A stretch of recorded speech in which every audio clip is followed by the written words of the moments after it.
Today we celebrate the feast of the Nativity of St. John the Baptist. The Gospel text of the day recounts a remarkable event interwoven with several themes: divine intervention, God's faithfulness, and human audacity to challenge tradition for the sake of God. John's birth is a moment of divine intervention because Elizabeth, once barren, is now a recipient of God's lavish love.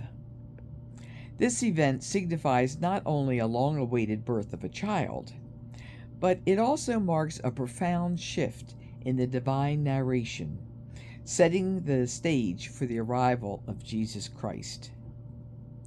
John's life in the desert and the growth in spirit until his public appearance to Israel foreshadow his role as the forerunner of Christ, preparing the way for the Lord. This narrative invites us to reflect on our own potential and the ways in which God's hand guides our paths, often preparing us for greater purposes. Attached to the divine intervention is the dramatic demonstration of God's faithfulness.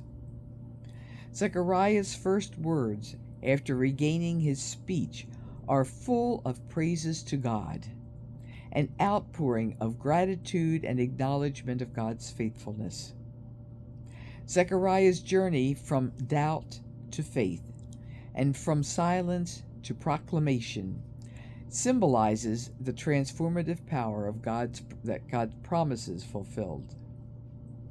Likewise, the communal celebration of John's birth, as narrated in the Gospel, underscores the collective acknowledgement of God's continued faithfulness to humanity.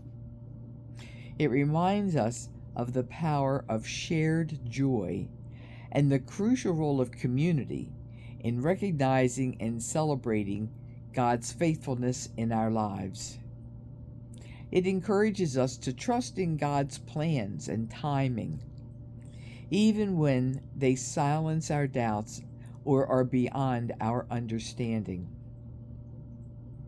It challenges us to embrace the unexpected and to see God's hand in both the miraculous and the mundane aspects of our lives.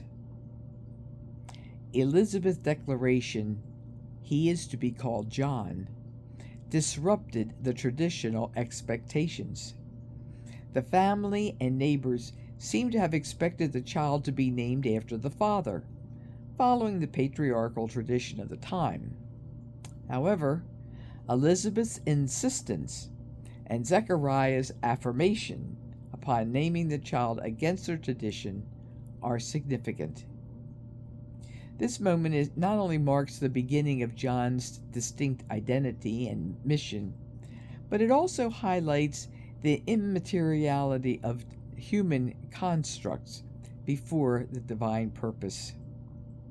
It teaches us the importance of discerning God's directions, even when it goes against our conventional wisdom and societal expectations. As we celebrate the feast of the birth of the desert's voice, let us take some time today to recall the moments of God's intervention and his unfathomable faithfulness in our lives. Let's also reflect on our audacity to challenge our own constructs, definitions, expectations, norms, rules, and traditions, not for the sake of being rebels in society, but as a way of witnessing God's radical faithfulness, especially towards the poor, the lowly, the barren, the outcast, and the downtrodden in life. Amen.